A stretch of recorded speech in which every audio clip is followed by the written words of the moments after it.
Bonjour à tous, je suis la Critique Masquée, et je vais éternuer. Oh putain. Ok, bienvenue dans cette 4ème rétro-critique consacrée à la saga Alien, et donc on va parler du film de Jean-Pierre Jeunet, Alien Résurrection. Alors Alien Résurrection, beaucoup de gens le détestent, peu de gens l'adorent, moi j'avoue que je lui trouve un certain charme.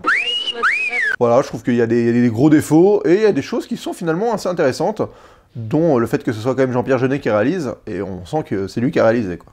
Alors, Alien Résurrection, de quoi ça parle? Eh ben, Alien Résurrection, ça se passe 200 ans après Alien 3, dans un laboratoire dans l'espace militaro-médical, il y a des gens qui se sont amusés à cloner Ripley pour obtenir une reine alien qui était dans son corps, et donc ils ont réussi. Donc Ripley, c'est devenu un clone. Bon, c'est un peu capillotracté, mais pourquoi pas. Il y a une espèce de séquence horrible au début. Le début est horrible, franchement, je dois l'avouer, là, où il clone Ripley, après elle est là, elle est enfermée dans une espèce de cocon en toile, et elle s'échappe, et ça fera écho à ce qui se passe à la fin avec son espèce de bébé dégueulasse, là. Enfin bon. Et donc, pendant ce temps-là, il y a un groupe de, on va dire, de pirates de l'espace qui viennent apporter des corps vivants pour qu'ils puissent justement être fécondés par les œufs aliens. Et donc, se retrouvent dans le vaisseau des pirates de l'espace, toute une équipage militaire et médicale. Évidemment, vu qu'ils s'amusent à faire jouer avec des aliens, les aliens malignes comme elles sont, vont réussir à s'échapper, et on va se retrouver avec un espèce de survival dans ce vaisseau, où le but est quand même d'éviter que les aliens débarquent sur Terre, parce que le vaisseau est supposé arriver sur Terre à un moment. Voilà, donc ça va donner lieu à des séquences d'action, des morts ridicules ou rigolotes, et diverses choses.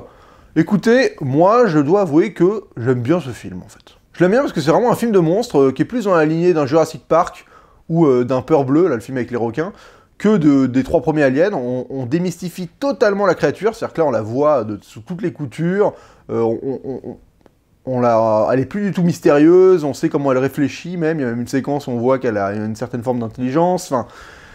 L'alien est devenu autre chose, et c'est pas plus mal, parce que bon, après 3 films, à avoir joué un peu sur ce côté alien mystérieuse, qui débarque derrière toi et qui te tue sans que tu saches comment elle est arrivée là, tout ça, là au moins c'est intéressant, avec les capacités du numérique actuel, parce que les effets spéciaux permettent certaines scènes intéressantes, comme les aliens sous l'eau, de montrer les aliens qui bougent, qui se déplacent, comment elles chassent, un peu comme au final ça ressemble quand même beaucoup à Raptor dans Jurassic Park, faut l'avouer. Hein. En plus de ça, Jeunet, il y a mis tout un côté un peu humour, cartoonesque, c'est très BD comic books comme ambiance. Après, c'est vraiment du Jeunet, alors il a réussi à mettre ses gueules, enfin des gens qui ont des gueules, il a réussi à faire des plans, toujours en gros plan, qui donnent des têtes cheloues.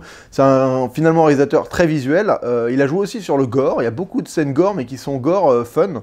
Enfin, toujours avec une petite dérision dans le gore, par exemple le mec qui va venir chercher son bout de cerveau, qui va le regarder comme ça, un peu, oh tiens, j'ai un cerveau, là.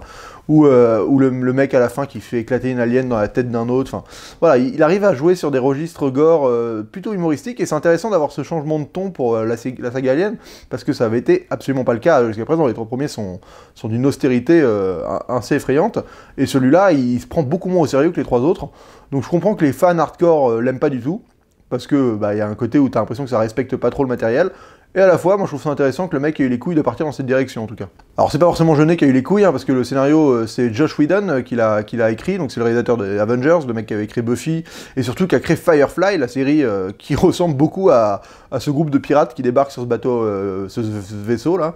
Donc on sent que le mec, c'est un premier draft de ce que sera la série Firefly après. C'est bon le café. Voilà, il y a un côté pirate de l'air léger, qui font des blagues et qui se retrouvent à être dans des situations compliquées. Pourquoi pas? Moi au final, j'adhère plutôt pas mal au concept. Si j'adhère au concept, c'est surtout grâce à Jean-Pierre Jeunet qui vraiment ne perd pas sa patte, et je trouve ça bien qu'il soit allé dans un blockbuster d'action américain et qu'il ait réussi à imposer totalement sa marque de fabrique. C'est-à-dire que le film est un film de Jean-Pierre Jeunet à 100%, aussi bien dans l'utilisation des mouvements de caméra, alors il filme souvent en grand angle.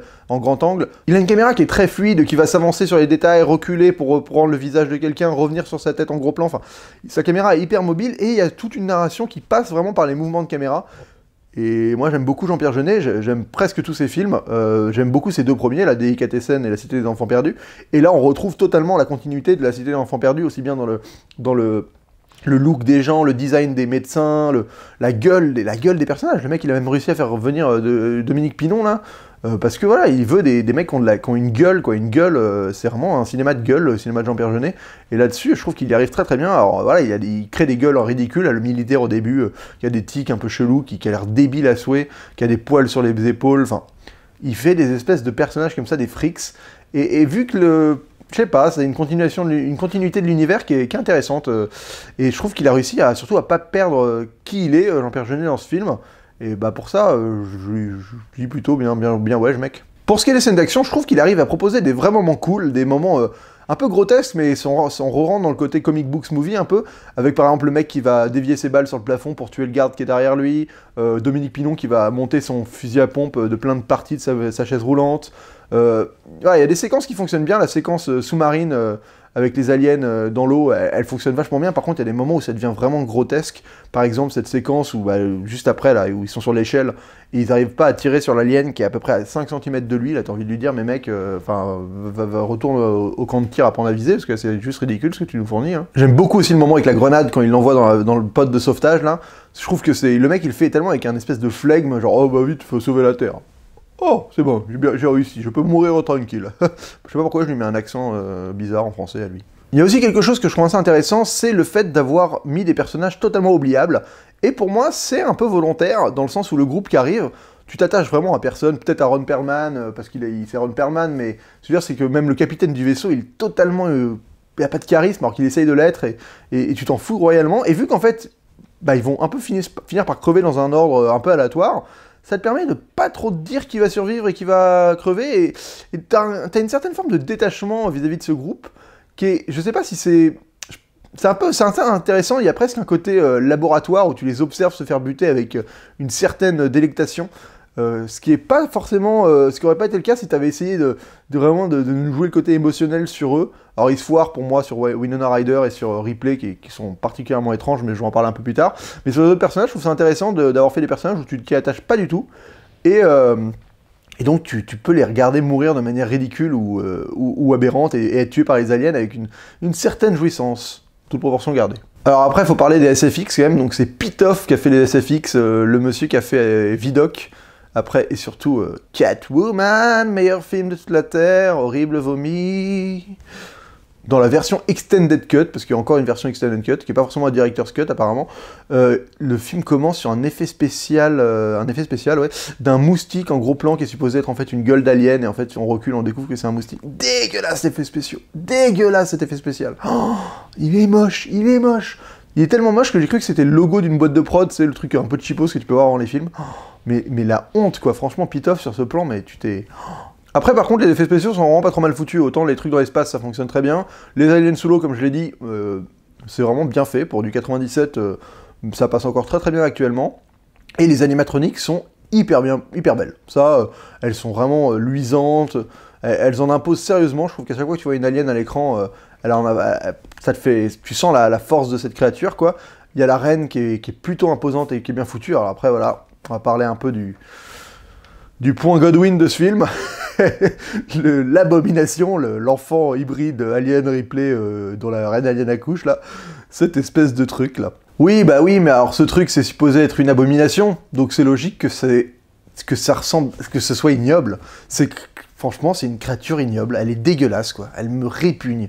Ah, avec ces espèces de nichons, là, ah, sa gueule, son nez, comme ça, ah, mais c'est vraiment, là, Jeunet, il allait loin dans le trip de te fournir un truc, mais dégueulasse d'une manière que seul lui pouvait faire, quoi. Bah, tu sais, je trouve que c'est ça qui est intéressant, c'est que c'est dégueulasse, mais genre, pour penser à ce type de dégueulasse-là, faut vraiment aller loin, quoi. C'est tellement horrible, et la manière dont elle meurt, putain, inspirée dans l'espace par un trou dans le dos, là, ça m'a toujours fait me marrer, quoi. Franchement, c'est tellement n'importe nawak que franchement, j'apprécie, quoi. Alors, Ripley, dans le film, elle est quand même vraiment chelou, quoi. Donc c'est un clone qui est mixé avec une alien, donc elle est mi-homme, mi-alien, elle a du sang acide, enfin... Elle le joue un peu bizarre, elle sort des phrases où elle dit hey, « Qui c'est que je dois baiser pour m'évader de ce vaisseau ?» Genre, bah, ok, Ripley, calme-toi. Enfin, que des trucs comme ça. Par contre, elle fait un panier de dos, comme ça, où elle jette la balle, et ça, elle l'a vraiment fait. Ils pensaient qu'ils avaient besoin de faire un montage, et elle l'a réussi du premier coup, cette meuf. Donc ça, ce plan, c'est un peu chapeau. Parce que c'était pas du tout prévu qu'elle y arrive, et elle y arrive. Donc Sigourney Weaver, je pense que t'as raté une carrière dans la NBA féminine, c'est dommage. Mais après, voilà, le rôle est bizarre, franchement, le début est dégueulasse, là. Il y a un moment qui est horrible visuellement quand elle trouve tous ses clones, là, c'est avec le tue-moi, là, qui est pas mal, ça fait écho avec... ce qui est intéressant dans ce film, et je pense qu'il y a plusieurs sous-sujets que personne n'a capté, parce que le film paraît trop être un film d'action mal foutu, c'est qu'il y a tout un parallèle entre les humains et les aliens, en fait. Et c'est ça qui est intéressant, avec l'hybride à la fin qui représente le mix de ces deux espèces, qui en fait sont plus ou moins les mêmes et sont tout aussi violentes les unes que les autres. Et là on voit par exemple le moment où Ripley, le clone numéro 7 de Ripley, lui demande de la tuer, là. Ça fait écho à ce qui se passe dans les premiers, où à chaque fois qu'on voit un humain capturé par les aliens accroché dans leur merde, là, il est là à faire « tue-moi » Et là c'est pareil, et donc tu te rends compte qu'en fait les humains sont capables de faire la même chose aux humains ou à d'autres créatures que les aliens le font, donc on est tous méchants. Elle a une relation super bizarre aussi avec Sigourney Weaver, là, c'est une relation qui est un peu lesbienne, enfin il y a un côté là-dessus, qui est assez intriguant. Il y a surtout un rapport à l'émasculation dans ce film qui m'a fait marrer, où elle arrache par exemple une espèce de langue d'alien à un moment, enfin t'as clairement l'impression qu'elle arrache un pénis, elle le tend à Sigourney Weaver en disant « Tiens, ça te plaît pas, tiens, ah bah non, c'est lesbienne, t'aimes pas ça ». Enfin, on dirait ça, en plus il y a le côté vraiment, voilà, émasculation, on arrache les couilles des hommes, on est des femmes fortes, parce que c'est les deux femmes qui survivent, enfin... Il y a tout ce rapport-là qui est assez intéressant, et je n'arrive pas trop à comprendre ce que ça signifie fondamentalement, mais j'y vois des messages, j'y ai vu, alors je suis peut-être le seul, vous me direz si vous avez pensé comme moi, ou si je dois me faire interner. Pour moi, j'y ai vu en personnage de Winona Ryder, qui est donc un droïde fabriqué par des droïdes, qui est donc une espèce qu'on voyait plus, qui se rebelle pour essayer de protéger l'humanité, enfin tout un bordel, mais surtout qui essaie d'être plus humain que les humains en fait. Et oula, non mais je vais pas dire ce que je pensais dire en fait. Bon allez, je le dis quand même, j'avais l'impression que c'était un peu un discours transgenre, vous voyez. Bah sur le fait qu'elle ressemblait à une fille, que c'est un droïde, et par exemple Aaron Perlman qui dit « Ah bah si j'avais su, je t'aurais pas essayé de te niquer », comme tu pourrais dire à quelqu'un de transgenre le moment où t'apprends qu'en fait c'est pas le sexe que tu pensais qu'elle est, et cette espèce de transphobie qui transparaît sur le fait que dès qu'on apprend que c'est un robot, les gens la traitent différemment, enfin, je sais pas. J'ai vu un petit truc sur le transgenre, mais je suis absolument pas qualifié pour en parler, donc je vais pas m'aventurer plus loin sur ce sujet que je ne maîtrise absolument pas. Et dans la version Director's Cut, il y a surtout une fin que je n'avais jamais vue, que j'ai découvert là, où on les voit sur Terre, donc on voit pour la première fois la Terre après 4 épisodes Alien, et la Terre est dans un sale état, surtout Paris. Il y a une discussion qui ne sert strictement à rien entre Ripley et Winona Ryder, et donc la Terre a l'air d'être vraiment de la merde. Et je trouve ça bizarre d'avoir mis cette fin-là. Qu'est-ce que ça veut dire? Pourquoi? Je sais pas. Bon, après ça se passe dans le futur des 3 premiers Aliens, mais... J'aime pas trop ce parti pris de te montrer la Terre, je trouvais ça dommage, je trouvais ça intéressant justement que dans les premiers Aliens, on te montre jamais la Terre. Bon, au final, elle a une résurrection, moi j'aime bien, parce que c'est un délire, c'est un trip, c'est clairement le moins bien des 4, faut l'avouer, c'est le moins intéressant, le moins prenant, le moins bien fait, le moins sérieux aussi, donc ça apporte beaucoup. Mais voilà, il y a une réal qui est assumée, je trouve qu'il y a un art design qui fonctionne vraiment bien, les aliens ont de la gueule, j'aime bien moi le côté où tu découvres une certaine forme d'intelligence. Et fondamentalement, je dois avouer que j'aime beaucoup Peur Bleue, moi. J'aime beaucoup le film avec les requins modifiés génétiquement, qui sont plus intelligents que les humains, là. Et qui utilisent des projectiles pour briser la glace, là. Donc, fatalement, j'aime bien cet alien-là, c'est le même film. On sent que Peur Bleue, c'est un remake de ce film-là. Donc, ça m'a plu. Ça m'a plu, écoutez, je vais lui donner la note de 2,5 masques sur 5.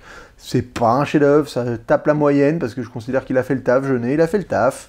Il y a vraiment des moments grotesques, il y a des personnages qui fonctionnent pas, et des acteurs qui jouent pas bien. Winona Ryder, si tu m'écoutes en français, tu joues mal dans ce film, je suis désolé pour toi. Et Ripley, elle est un peu insupportable. Il y a cette abomination à la fin qui donne envie de vomir, mais c'est volontaire, il y a plein de trucs volontaires en fait, voilà. Écoutez, bah c'est tout pour ces 4 premières rétrocritiques de la saga Alien, je vais faire Prometheus après, et si j'ai le temps, je reviendrai sur Alien vs Predator, mais j'ai appris qu'ils n'étaient pas supposés être dans l'histoire, qu'en fait fallait pas considérer dans la mythologie d'Alien, Alien vs Predator, le bordel. Bref, donc on se retrouve très très vite pour la rétrocritique de Prometheus. N'hésitez pas à vous abonner, n'hésitez pas à liker, n'hésitez pas à partager cette vidéo, à partager les autres rétrocritiques pour faire découvrir Alien aux gens qui ne connaîtraient pas Alien avant la sortie de Alien Covenant mercredi prochain, qui à ce qui paraît, je ne dirai rien, j'ai déjà eu des retours. Bref, on se retrouve très très vite pour une prochaine vidéo, et d'ici là, bonne toile.